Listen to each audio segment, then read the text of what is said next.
So over the weekend I went back to Destiny 1, and at first it was just to capture some footage for my previous video, but the next day I figured, hey, why not just sit back and relax and boot up some D1 again. So I did, and the first thing I did was check out the weekly Nightfall modifiers because I wanted to try and solo the Nightfall like I used to back in the day. Solar Burn, Small Arms, Ironclad, Exposure. Alright, so not impossible, Exposure really sucks, but Solar Burn and Small Arms will make it doable at the very least. So for this solo setup we're going in with the Hung Jury Scout Rifle, a Solar 1000-yard stare with triple tap, and of course the Gallahorn. Now in retrospective here, I probably should have gone with the exotic version of Vision of Confluence because it does solar damage, which paired with these modifiers, notably Small Arms, which increases damage of your primary weapon, would have made it do an insane amount of damage.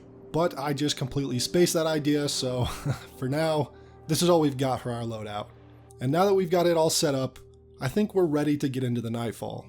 But first, I just want to mention that I created a Patreon. I figured with YouTube's recent changes and how that affects video creation, that I would just go ahead and create a Patreon where you guys can choose to support the content on the channel if you want. And if you do choose to support me there, you'll be able to vote on topics for future videos, see when I post about custom game nights, and get access to some content that I don't post to the channel. It's 100% optional and not at all required, but just know that I greatly appreciate it and would further help in content creation. And if you choose not to support me there, no worries. I appreciate you showing up and giving your support as a viewer. But alright, let's get into the Nightfall. So the Nightfall is the Summoning Pits, one of my absolute favorite strikes in the game because it's super fast and super replayable. Now this first room can be either a make or break depending on the modifiers, like if there's Arc Burn or Light Switch or both, then you're probably not going to be having a good time. But with these current modifiers it's not too bad. It's just a very claustrophobic and tiny fighting space. But things started out pretty good, maintaining near full health and shield so far, but I got a bit careless and things became pretty dicey right away. And with Exposure on, I was pretty much capped at this much health almost the entire Nightfall. But despite a few close calls, I was able to clear this section first try, though I nearly did get wrecked by this Boomer Knight at the last second.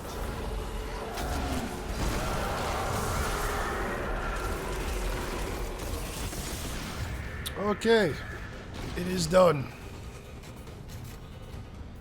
Let's see if we can grab some heavy on the ground. We're through. What?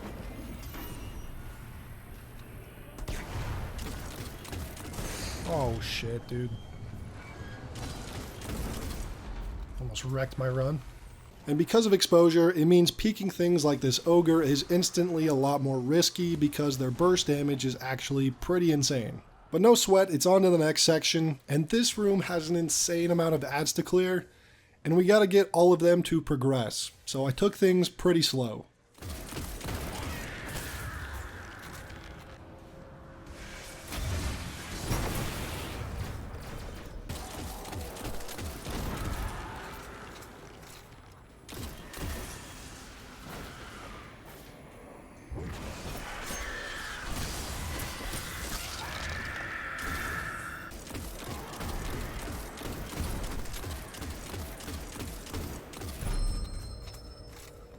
You in those summoning pits.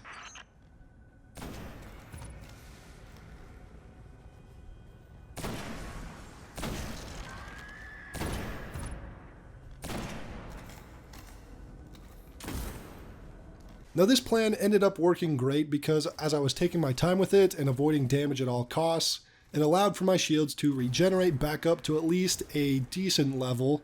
And after just a few minutes, I'd cleared out the room, only 10 minutes in so far, so not too bad at all. I didn't want to get caught in the full auto wizard spam here, so I again took my time after spawning them in. And after the discount King's Fall jumping puzzle, I made it to Phogoth.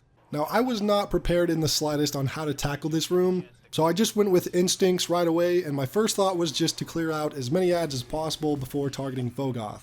Got a few shots off and popped a heavy synth. Then a Shrieker showed up, which I completely forgot about, and pushed me to the far corner of the map, where I proceeded to get blasted by some hive boomers, and just simply got destroyed.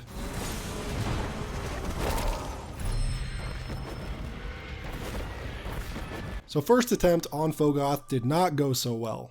Just need to panic less this time.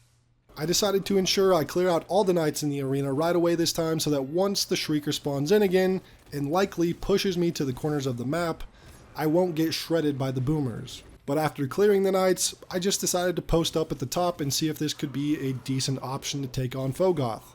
But these fucking traps started to become an issue, so I knew I'd need to move soon. After clearing a random surprise wave of Thrall, I decided to move to the edge and take a few shots at him, but again, another wave of knights spawned, and the rest is history. Oh, that was a bad idea. Alright, round 3, clear the knights, take it slow, destroy the Shriekers.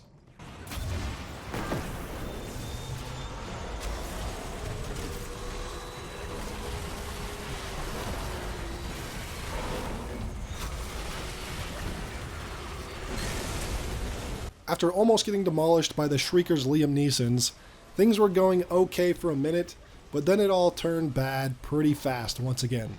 I picked up this Knight Sword for some reason, which gave me more problems than it did help me, and sure enough, after panic running for another 2 minutes, and thinking I finally had found a moment to breathe, I just choked.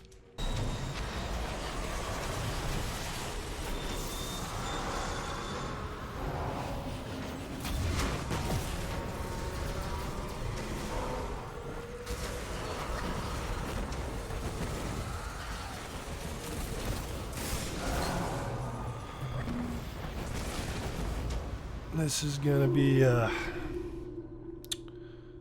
harder than I thought.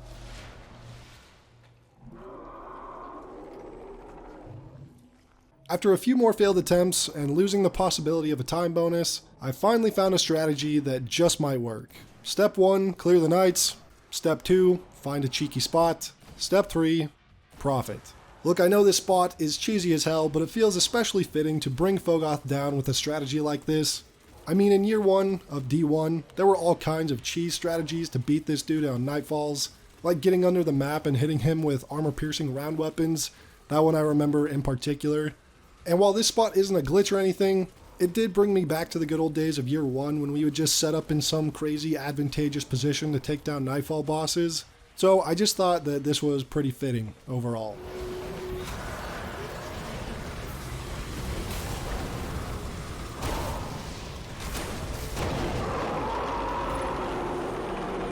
I will find you.